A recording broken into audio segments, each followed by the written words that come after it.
juga mengajarkan ke anak-anak saya bahwa di masa mudamu, mumpung kamu masih kuat, jujur ya, saya dulu gila loh, latihan itu setiap hari itu kuat. Sekarang ini loh ya, tadi tuh loh, saya cuma baru jongkok, berdiri, sudah ngos-ngosan.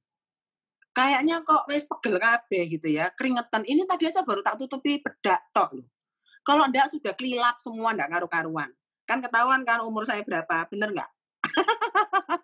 Cuman yang saya mau ceritakan ya, waktu anak saya bikin jus, ya kan, bukan keberhasilan jus yang menjadi tolok ukur utama, tetapi bagaimana rajinnya kita, improvisasinya kita, terus proses menjalaninya. Misalnya nempel stiker, ada yang mencong, nggak berhasil, gitu kan ya, ngebuang, gitu kan ya, sayang. Atau waktu pesan stiker datangnya tidak sesuai harapan, ya toh. Terus antar teman gesekan, ini adalah proses yang luar biasa yang harus dijalanin, yang harus disyukurin. Kenapa? Karena itu akan dipakai banget waktu kamu benar-benar terjun. Kalau nggak ada, saya minta anak saya yang namanya Dixon ya. Untuk apa? Untuk dia bercerita. San. Kenapa mau bisnis? Dia tuh sekarang ada bisnis turnamen game. Tadinya saya nggak suka loh sama yang namanya game. Perang terus saya sama anak saya. Kok tiap hari main game? Gitu kan ya. Tak marahin terus. Oke. Coba kamu duduk sini.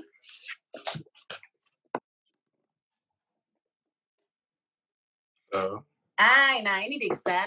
Coba kamu ceritakan ya. Kenapa kok kamu mau bisnis jus sama bisnis game? Terus, selama melaksanakan bisnis itu, kendalanya apa? Mungkin dari waktu, teman, duit, apa aja. Nah, yang lainnya kalau mau tanya boleh ya. Kalau ini real, 18 tahun. 18. Ini real 18 tahun, selisih 10 tahun sama saya. Saya 28. Ya, jadi coba ditanyakan dulu. Ya, silakan Iksan. Jadi mau bagi sedikit, dari awal mulai pandemi ini, kerjaan saya sebelumnya cuma main game sama belajar buat masuk kuliah yang saya pengen. Terus menurut saya tuh waktu luangnya terlalu banyak. Kurang lebih saya sehari itu bisa waktu itu main game bisa sampai 5 jam, dan saya mulai mikir, ini waktu kelebihan ini daripada untuk main game doang, gue pikir, kenapa nggak gue bikin bisnis suatu? Gue telepon teman gue yang biasa ngerti bisnis, gue mulai pikir, bokap gue biasanya bikin jus terus kan, gue mulai pelajarin cara bikin jus, dan gue mulai jualan jus bulan apa gitu, lupa lah. Pokoknya namanya Glad Official yang itu, pertama kali mulai jualan jus. Nah, pertama kendala yang dialamin itu pas nyari customer ya, saya butuh target waktu itu kurang lebih berapa puluh botol sehari, sebenarnya target saya. Targetnya kadang nggak bisa yang penuh, kadang nggak ada order sama sekali hari itu, kadang ordernya bisa lebih, kadang bisa kurang. Jadi kayak oke-okean dapat event lah, kebetulan lagi ada orang pesen buat event kantor, pesen 100 botol atau 60 botol, itu yang enak ya. Kendalanya tuh mulai tuh Slack sama teman saya, bisnis partner saya. Kalau udah mulai, lu kenapa sih kerjanya gini, lu kenapa telat sih gininya? Itu banyak Slack yang terjadi, sama kayak keseimbangan kerja lah. Di namanya kerja tuh nggak bisa kayak antara 2 orang atau 3 orang, tiga-tiganya itu 30% rata kayak kerjanya, kayak sama capeknya, sama beratnya, pasti ada yang lebih berat, ada yang enggak. Dan tuh sering terjadi konflik gara-gara gitu doang. Bisnis gue yang sekarang lagi gue utamain ini tentang turnamen online. Jadi gue sebuah event organizer untuk turnamen game online. Jadi ada biaya registrasian, nanti ada juara untuk ininya. Ini lebih banyak lagi. Ini gue bertuju sekarang ini. Slack-nya mulai dari itu tuh, gara-gara sama temen negurnya sulit. Woi, lu kerja kok dikit banget. Woi, lu kerja kenapa nggak on time mulu? Woi, ini kenapa gini? Itu Slack antar temen tuh kadang nggak enak untuk ngomongnya. Apalagi nih sahabat gue sendiri kan. Nggak enak banget masalah ngomong gitu ya. Belum lagi kalau misalnya turnamen yang daftar harusnya 100 orang, yang daftar apalagi cuma 50 atau 30 atau 70. Itu harus dipikirin lagi, itu agak ribet. Terus nyari semacam sponsor untuk sponsorin turnamen saya, itu upaya berat lah. Tiap kali meeting gimana ngeyakinin mereka untuk bisa terima masuk company gue biar mereka mau sponsorin gue. banyak kendala-kendala, belum lagi seperti pembagian gaji. Sulit juga kan, kadang ada yang nggak terima, dia kerja lebih dikit kok gajinya sama. Ini sempat berantem lagi tuh, nggak lama sebelum ini, tapi udah selesai. Solvingnya sih, ya kesepakatan bersama lah, bermusyawarah. Akhirnya ketemu jalan tengahnya, enaknya digajinya berapa, gini berapa. Nggak bisa semuanya imbang total gitu, nggak bisa. Emang agak nggak enak sama teman, ada yang gaji di lebih bawah, ada yang lebih tinggi. Cuma harus bikin perjanjian di awal. Bisnis tuh bisnis, teman itu teman. Prakteknya sulit, tapi harus bermain profesional lah. Dalam kata lainnya harus dewasa lah. Ini bukan masa-masa sekolah lagi, ini dunia bisnis, bukan dunia pertemanan, berbeda. Waktu bermain bersama dan waktu kerja bareng di kantor atau apa gitu, dunia berbeda, nggak boleh disamain. Harus saling bantu, ngebangun juga. Menurut saya ini udah ngisi waktunya cukup berguna, daripada cuma main game doang nggak ngasilin apa-apa kan. Dengan bikin turnamen sama JUS seperti ini, menurutku sebuah pelajaran baru. Dari sebelumnya nggak pernah ngerti apa itu bisnis sama sekali, terjun langsung ke dunia bisnis, pengen tahu cara cari customer yang benar-benar nggak dikenal, nggak cuma teman mama saya atau apa, tapi benar-benar orang, entah siapa dari kota lain juga ada yang pesen, ada yang order, ada yang ikut turnamen. Terus waktu kayak kamu itu loh, ambil teman sampai ada gesekan gitu-gitu, akhirnya kamu gimana tuh penyelesaiannya? Diskusi, rembukan, atau gimana tuh? Diskusi, ngomong baik-baik. Jadi cari kayak musyawarahnya, jalan tengahnya enaknya gimana, sampai semuanya bisa setuju. Nah, sebelum kamu ngomong tuh perasaan kamu gimana? Kan nggak enak kan? Aduh, ini temen mama. Pilih bisnis atau pilih temen, bener nggak? Kamu tanya gitu kan? Ya. Nah, kalau misalnya nih, secara aturan, kan saya ngajarin ya. Jadi gini teman-teman ya. Saya ngajarin sama dia, kalau kita bikin bisnis, apalagi berteman ya, sama bertujuh atau berlima, harus dibikin aturan yang jelas dan kikrik. Tahu kikrik? Aturan yang komplit sampai detail gitu loh. Seolah-olah kayaknya kamu resek banget ya. Kamu kok kayaknya hitungan banget ya. Jelek banget sih jadi temen gak cincai gitu. Ingat, kalau bikin bisnis di awal, wajib, kudu, dan harus. Saya bilang sama dia, nggak boleh yang namanya nggak enakan di awal sebelum dibikin. Supaya apa? Waktu dia kena masalah, kan dia nggak mau nih, nggak enak mama, sungkan lah, bener ya? Kan rasanya kayaknya apa ya? Wih, ambil temen aja kok sampai kayak gitu-gitu banget gitu, kayak duit segala-galanya. Bukan duit segala-galanya, tapi proses bisnis itu kalau lagi bagus enak. Kalau lagi bermasalah, terus bingung. Kalau ininya diusir, nanti kayaknya pertemanan jadi nggak enak. Kalau nggak diusir, kita jadi rugi. Terus kalau dia nggak dikeluarin, bagi kerjanya nggak ada, tapi tidak ada konsekuensi, gitu kan ya. Jadi bingung gitu kan ya, karena kenapa aturan dari awalnya nggak jelas gitu. Nah jadi itu juga dia belajar, terus dia juga bingung kan, mama turnamen kok tadinya rame, sekarang kok tiba-tiba sepi. Nah kalau kamu tidak menjalaninya, ya kan, dikira nih, wah kita berpikir, ini ada contoh ya, saya matiin dulu. Ini ada contoh, dia bilang gini, turnamen dia ada berapa? Ada dua kan, A dan B ya. Ada berapa? 4 atau 5. Tadinya 4-5 macam. Enggak, sekarang ini 45. Sebelumnya 12. Oke. Jadi ya, dia punya beberapa game. Let's say A dan B. Terus tadinya A dan B rame banget. Terus di dalam otaknya mereka kan gini, wah kalau kita pecah dalam beberapa kelas, lebih banyak pilihan, terus kita mau iklan di Instagram, betul ya? Iklan di Instagram, tadinya tiga apa sih? Tiga. Jadi gue tuh bagi registrasi per tim ada yang 20.000, 50.000, ada yang sampai 100.000. Jadi kayak yang bisa 20.000 masuk 20.000, yang bisa 50. Nah, yang ketiga Instagram besar apa? Gamer, iya. Ke grup apa itu? Media partner. Oh, media partner. Ya, toh jadi tadinya pakai 3 media partner. Apakah dengan pakai 5 terus jadi lebih boom?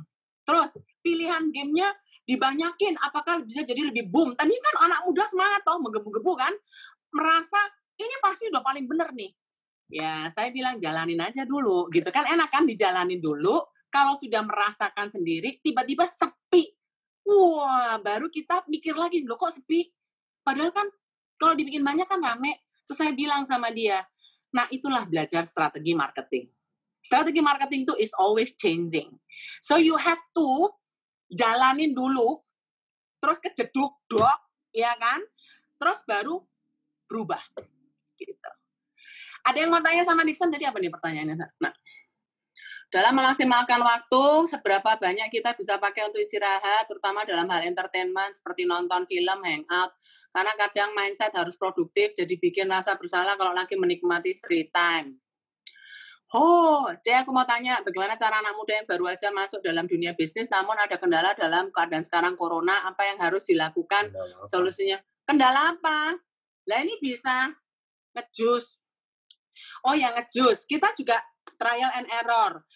Kita bikin trial gini, yang tahan 2 hari, buah apa aja ya? Di luar apa di dalam kulkas? Kita bikin catatan dan riset. Terus gimana caranya supaya ini ya, kita keliling ke orang-orang yang pernah jual jus. Nanya gimana lu mengawetkan supaya keren.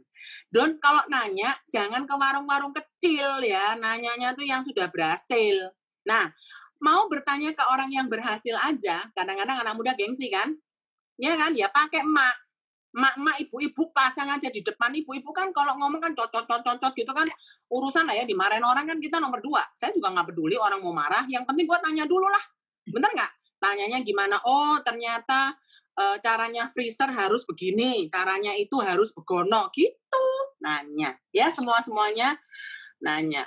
Mau tanya ke anaknya, masuk dunia bisnis kan tentu banyak resiko yang harus diambil. Apalagi masih muda, benar. Belum banyak pengalaman, benar. Semakin besar resiko. Woi, moco gurung mari, woi. Semakin besar resiko, biasanya semakin takut untuk terus maju dan bergerak. Nah, bagaimana caranya tuh bisa mengalahkan rasa takut gagal itu? Terima kasih, Cek. Nah, kamu gimana? Oke, untuk jawab pertanyaan itu, semua bisnis itu buat ngurangin rasa takutnya, satu cara itu cuma research. Research dulu dan riset dan survei juga tentang bisnis yang mau kita giniin. Kayak misalnya, saya mau jualan jus, saya riset dulu dong, kurang lebih pasar saya harga berapa. Dan semua setelah risetnya udah kokoh gitu, gue udah yakin ini yang terbaik nih. Meskipun sering yang menurut gue terbaik, akhirnya gagal kan.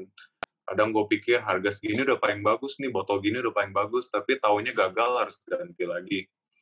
Kalau udah riset dan udah yakin, udah pede, di bisnis itu gak usah pikir lama, kalau survei udah cukup, jalanin aja. Gue nggak gitu mikir ini gagal atau enggak, pengen nyari pengalaman sebenarnya gue itu, bukan nyari duit banget ya. Nah, harus set budget juga, kurang lebih bisnisnya mau berapa, ininya berapa, terus namanya bisnis pasti ada risiko lah, mau survei sebanyak apapun pasti selalu ada risikonya. Itu cuma harus berani diri, tutup mata, langsung jalanin. Saya sih diajarin teman saya gitu ya, gak usah pikir dulu jauh-jauh, udah siap kan semuanya, modal, udah siap semua stiker, jalanin dulu. Sama kayak turnamen, udah siap semua media partner gini, udah siap adminnya buat ngurus turnamennya, jalanin dulu, nggak usah mikir lama-lama, seminggu, 2 minggu, mikir-mikir, langsung jalan. Kadang orang mikir kelamaan, akhirnya nggak jalan, gara-gara ada yang takut, ada yang nggak pede.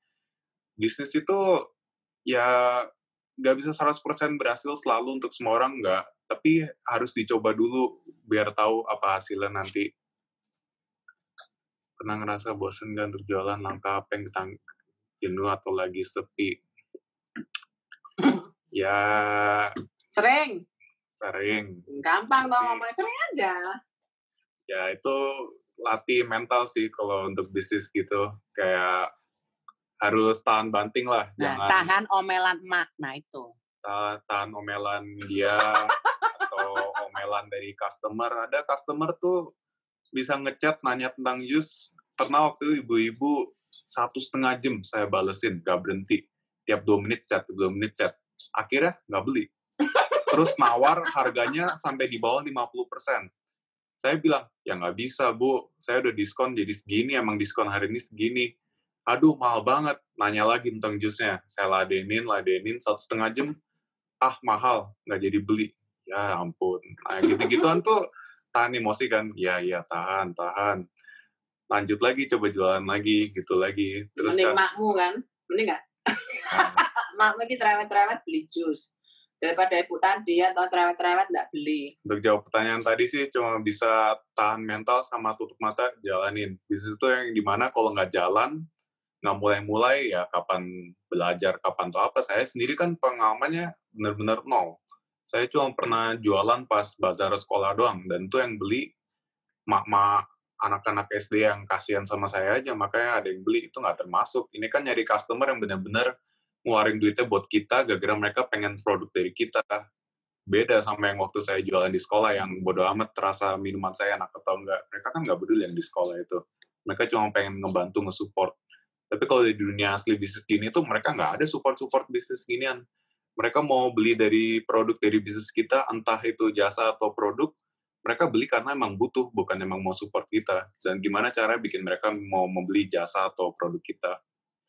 Dan itu semua harus dipelajarin, nggak bisa secara teori bisa, tapi ada hal-hal yang harus dipelajarin ketika kalian jalanin. Nggak bisa kalian diem aja di rumah nonton bisnis motivator, oh gue udah ngerti nih bisnis, gue juga nonton motivator-motivator gitu, nggak kepake juga akhirnya. Kayak yang akhirnya yang saya pakai pelajarannya itu yang waktu udah terjun, apa yang udah terjadi, apa yang gue alamin, dimarahin orang, ada yang sempat mau nipu, saya sempat ditipu tuh, kirim saya rekening BCA katanya udah bayar, padahal belum, itu masih kecil sih, masih dikit, belum banyak.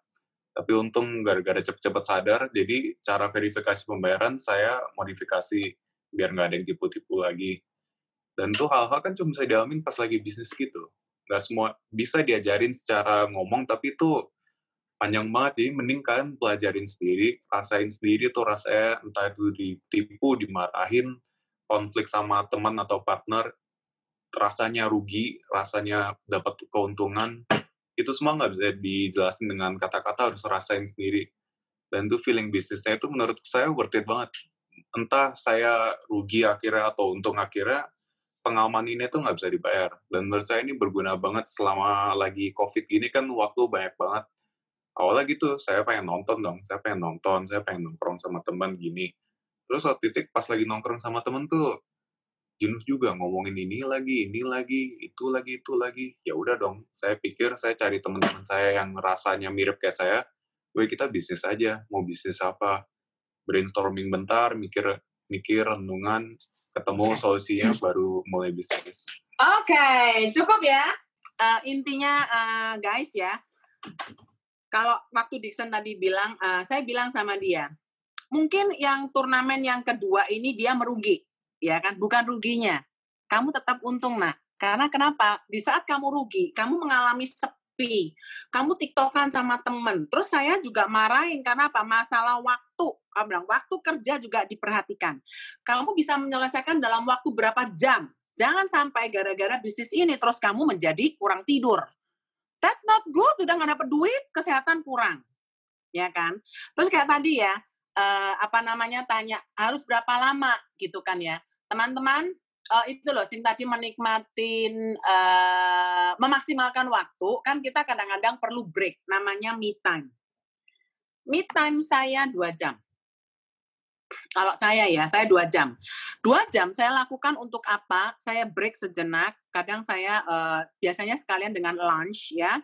Saya makan tenang-tenang, minum kopi, terus saya punya waktu jeda untuk napas, untuk apa? Untuk tulis-tulis di kertas gitu. Saya kebetulan nggak suka jalan-jalan ya, orangnya saya nggak suka ke mall, beneran. Saya tuh cuman sukanya duduk minum sambil kadang sambil ngobrol, kadang cuman dengerin musik gitu ya, sambil menulis-nulis kalau tiba-tiba ada ide baru gitu ya. Terus kalau misalnya mau ke mall pun batasin. Jangan gini, me time saya kayaknya 6 jam, Bu. Oh, itu lebay.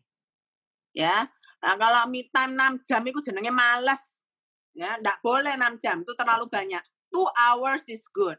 Ya, 2 hours is good. Ingat, administration kalau kalau saya belajar di luar negeri ya, administrasi sesuatu hal yang kegiatan yang tidak menghasilkan, yang bosan-bosu begitulah ya. Terus yang buat kita break dan lain-lain, only 1%. 1% dari 24 jam berapa? 2 jam kan? Nggak nyampe malah. Bener nggak? Cuma 1%. Ya, 1%. Jadi, istilahnya kita nggak boleh lama-lama. Kayak saya kalau di pekerjaan ya, administrasi itu tidak boleh lebih dari 1 jam. 1 jam. Learning itu berapa jam? Gitu. Jadi kita bagi waktu ya, kalau teman-teman belajarlah untuk tulis-tulis, coret-coret, bangunnya jam berapa. Saya mau tekankan untuk anak muda, dedikasi waktu. Orang kaya nggak ada ya bangunnya jam 11, terus baru kerja jam 3 sore, makan, terus guyonan, ya toh, habis itu tidurnya lagi nanti malam jam 2 pagi. Terus bangunnya lagi jam 11 lagi. Nggak begitu. Jadi manage waktu itu sangat-sangat dibutuhkan. Ya. So, mulai dari sekarang, yang pertama tuliskan apa mimpimu, apa kepinginanmu, ya kan? Terus yang kedua, apa yang kamu punya dari dalam dirimu, itu yang dikembangkan besar-besar. Kalau kurang, ikutilah kursus. Kursusnya pengembangan diri, bukan kursus untuk menjadi kaya, nggak penting. Tapi kalau kamu mengembangkan dirimu dan kamu istilahnya apa ya, di masa pandemi ini tidak ada alasan untuk tidak menjadi berkembang. Karena kenapa sekarang gampang belajar apapun pakai Zoom. Nyanyi aja tak suruh pakai Zoom. Lo beneran? Anak saya apa yang satunya? Masak yo pakai Zoom. Beneran. Ya, semuanya bisa. Mereka punya cara bagaimana mengajarkan pakai Zoom. Saya sendiri training pakai apa? Zoom. Nggak ada lagi mau menghitung, mau kayak kemarin itu perhitungan financial kalkulator pakai Zoom. Semuanya di rumah. So, Tuhan memberikan kita hikmat, kreativitas untuk apa? Bisa memaksimalkan apa aja. Yang penting kamu mau dan rajin. Ya, nikmatin prosesnya. Teman-teman, proses tuh nggak ada yang enak ya. Kamu kira kayaknya menyenangkan semua. Kadang-kadang nyesek, kadang-kadang gemes gitu. Kayak kemarin saya lelah sekali ya, terus saya tuh sudah ngap sekali sampai saya beli kopi kesukaan saya. Untuk apa? Untuk merilekskan diri. Jadi kenalilah dirimu, kalau kamu lagi tegang, apa yang akan membuat kamu lebih tenang. Kalau misalnya gini, Bu, saya kalau tenang itu Bu, makan gula, makan permen, makan coklat. Kalau itu memang menenangkan dirimu boleh sedikit, tapi kalau butuh banyak ganti yang lain. Percayalah ada hal-hal yang bisa membuat kamu tenang, tapi bukan coklat. Bukan sesuatu yang tidak sehat. Ya, kayak saya kalau pakai teh yang chamomile atau saya pakai rempah-rempah ya kayak wedang uwoh, itu saya cool down. Saya cool down. Dulu saya nggak kenal. Atau teh serai. Teh serai itu orang bilang buat semangat, buat apa? Saya enggak loh. Saya begitu minum teh serai itu langsung cool down. So, kenali dirimu, kamu tuh bisa begitu tuh pakai apa? Gitu, pakai minuman kah? Ya kan? Atau benar-benar jalan-jalan sambil mengucap syukur kah? Gitu kan ya. Saya kemarin ngasih tips di ibu-ibu, kalau kamu stres, lihat saya ya. Kalau stres, duduk tegak, duduk tidak boleh sandar kursi. Semua coba lakukan. Duduk tegak, lihatlah kepala ke atas kayak mau lihat cicak dan senyum. Waktu senyum, syukuri apapun yang bisa kamu syukuri. Contoh kayak saya, Tuhan thank you.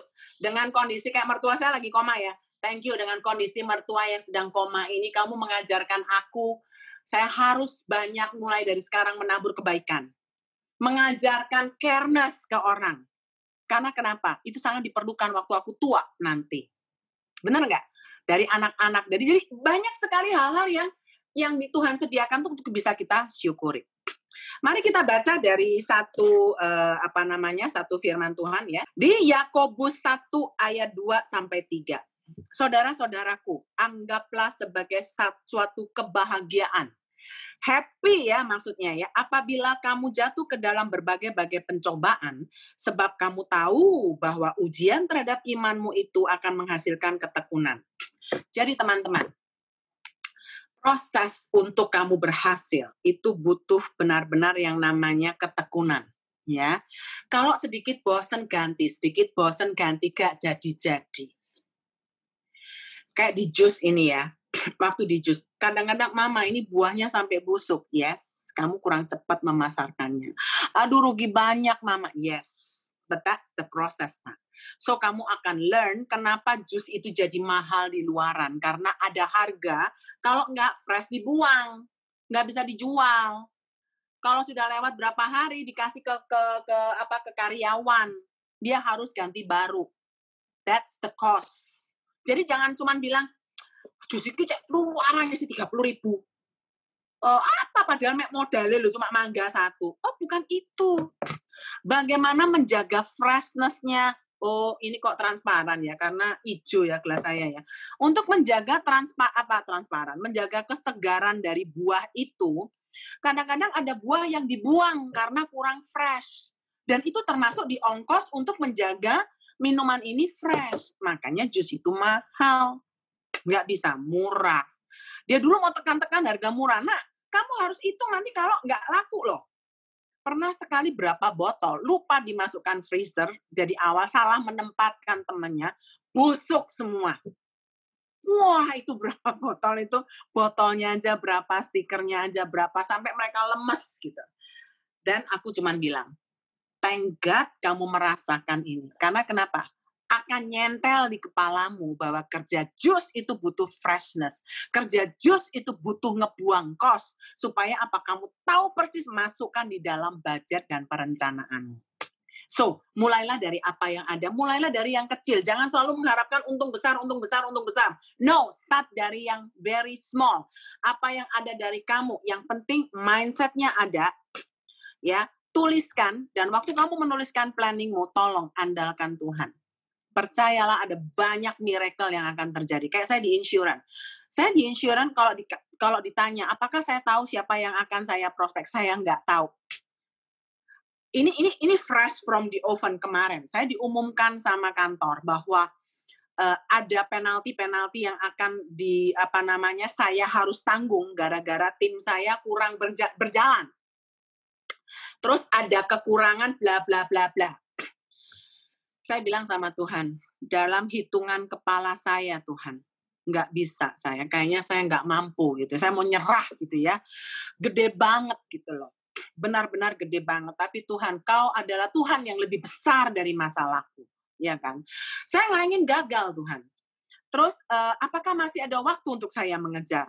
Saya tuliskan di kertas, saya cuma bilang, God, you are great, I am small, but I want you to help me to be great.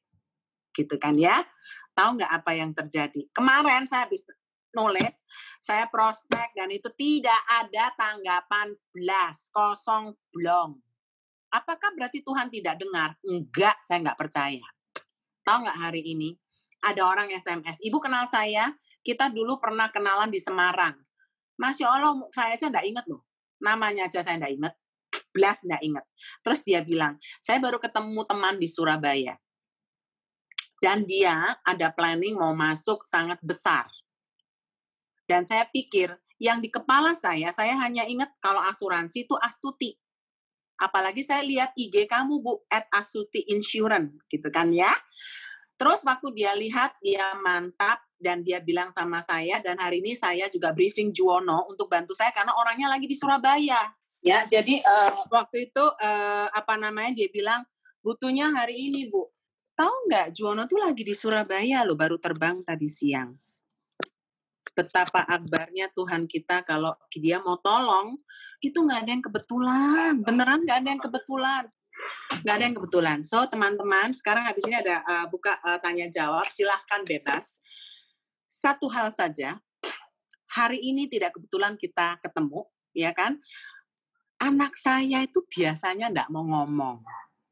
Tadi loh kok tumben, tak tanyain, kan hanya bilang, Bu mau enggak sharing?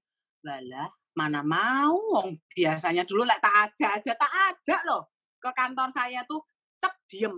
Kok tumben tadi cocok-cocok, saya kaget, kok lumayan ya.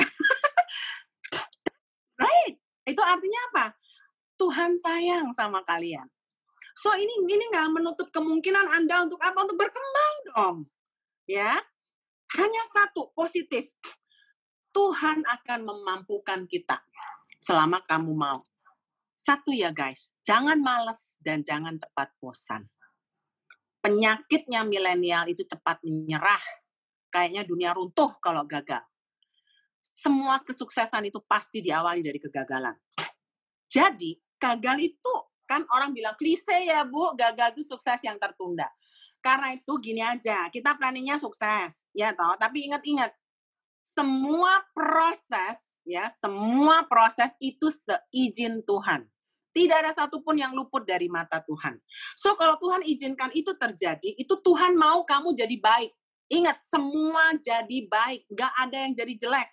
Even waktu saya dimaki-maki sama klien, kayak dia, nanganin ibu-ibu cerewet gitu. Saya bilang sama dia, kamu lagi dilatih, nak, dan kamu sabar. Kamu luar biasa, kamu lulus.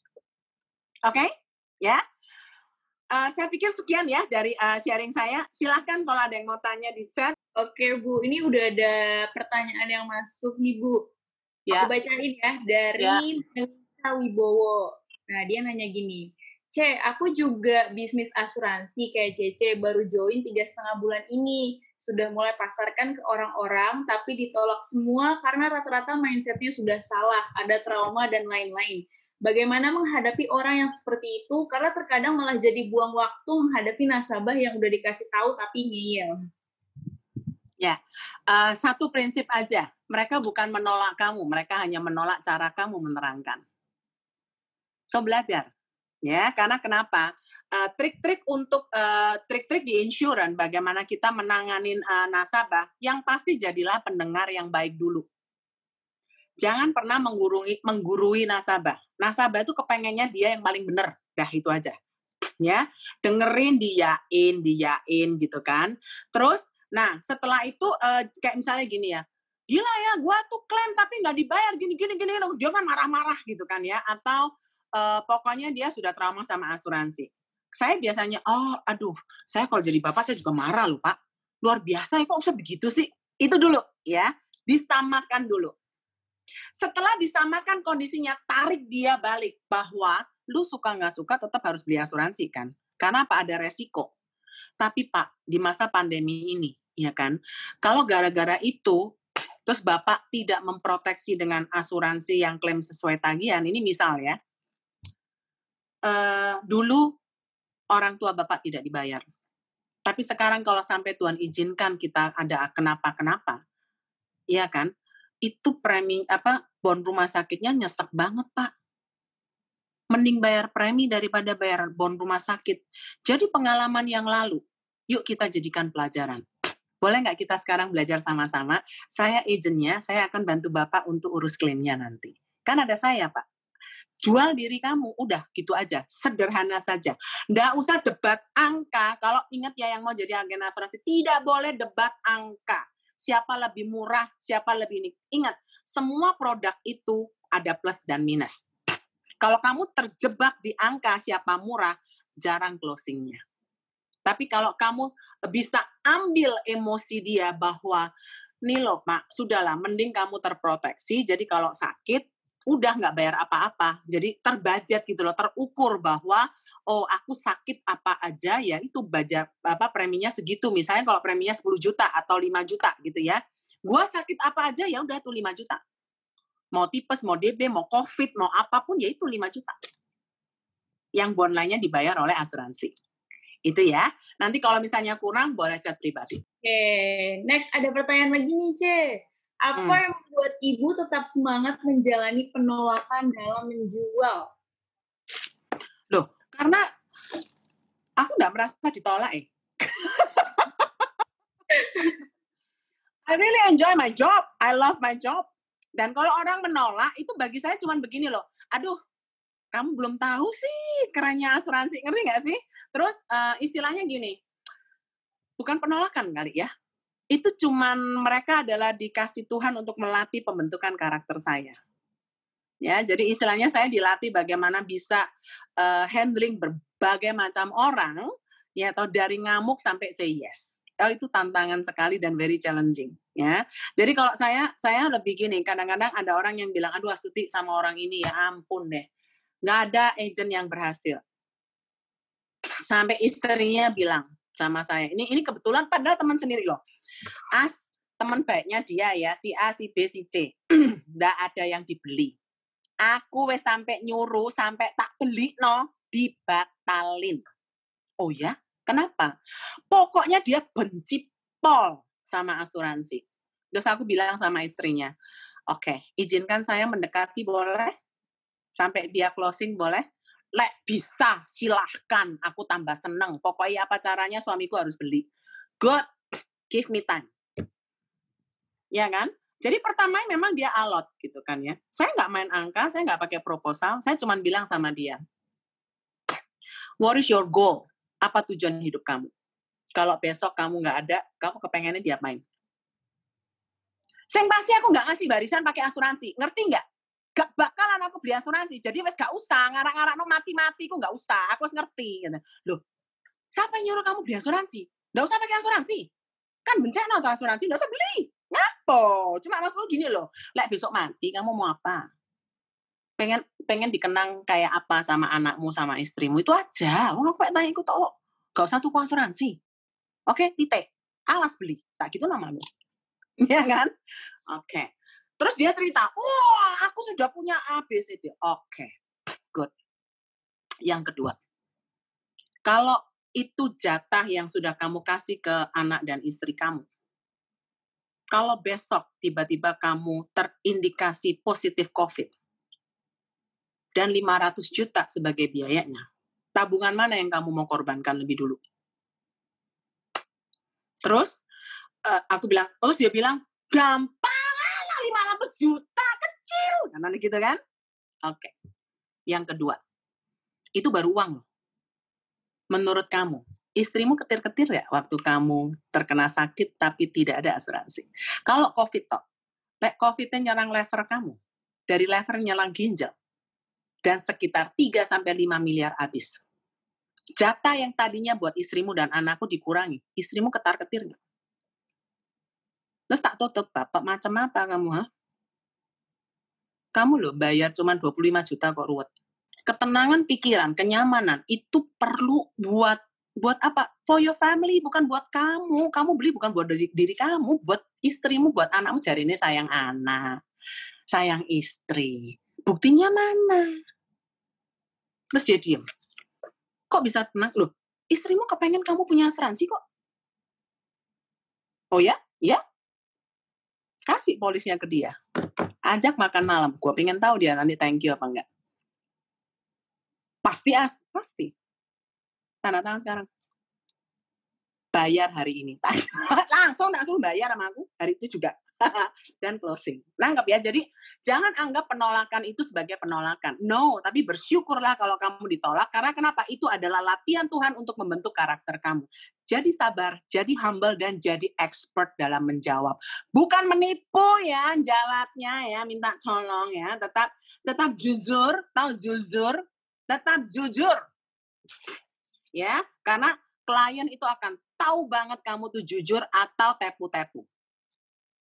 Dan tidak sedikit orang yang selalu bilang, kalau sama Astuti ini judes. Aku nggak judes toh. Aku nggak ngomongin ke orang ngamuk-ngamuk toh. Oh iya, saya tahu kok. Saya nggak halus-halus banget gitu ya. Tetapi orang selalu bilang bahwa Astuti itu jujur. Astuti itu apa adanya. Dan setiap kali saya menawarkan insurance, saya tidak pernah menutup-nutupi negatifnya. Saya selalu katakan apa adanya. Resikonya begini Pak, jeleknya begini Pak, bagusnya begini. Tapi ini menenangkan keluarga kamu. Boleh nggak dibeli? Gitu. Bukan dibeli, saya bilang. Boleh nggak dimiliki? Nah, permainan katanya ya, itu penting ya. Penting untuk dipelajari. Itulah skill ya. Skill yang harus dilatih terus. Jadi gagal di orang satu nggak apa-apa, belajar di orang kedua. Gagal lagi di orang ketiga. Nanti kalau sudah mahir, balik lagi ke orang yang pertama dengan cara yang berbeda. Itu yang saya lakukan ke orang-orang saya, teman-teman saya di Surabaya. Pertama kali saya jadi agent, saya dibully. Pinter-pinter kok jadi agent, ya ampun, mending kamu jadi mbak-mbak yang jualan di pasar Pabean, lebih banyak duit, katanya begitu. Karena cara saya memang belepotan ya di awal-awal. Tapi waktu saya sudah belajar, saya balik lagi ke teman-teman yang sama, mereka langsung bilang, wow, kamu bicara sekarang beda banget ya, Asio. Kita jadi takut gitu ya. Jadi maksudnya jadi beda gitu. Nah, itulah improvement ya, progress ya. Everybody bisa kalau mau. Jadi dinikmatin aja prosesnya. Nikmatin prosesnya. Ingat ya, waktu kita sama-sama 24 jam guys ya. Dulu waktu saya masih muda, saya ikut yang namanya Asia Bagus ya. dulu ada Sunslick, Pepsodent tuh kayak ngandain kayak Indonesian Idol.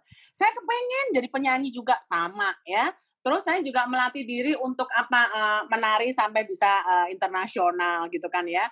Dan istilahnya saya juga senang dengan permainan basket. Ya, saya tiap pagi jam 5 tuh berenang. Ya, jadi artinya begini.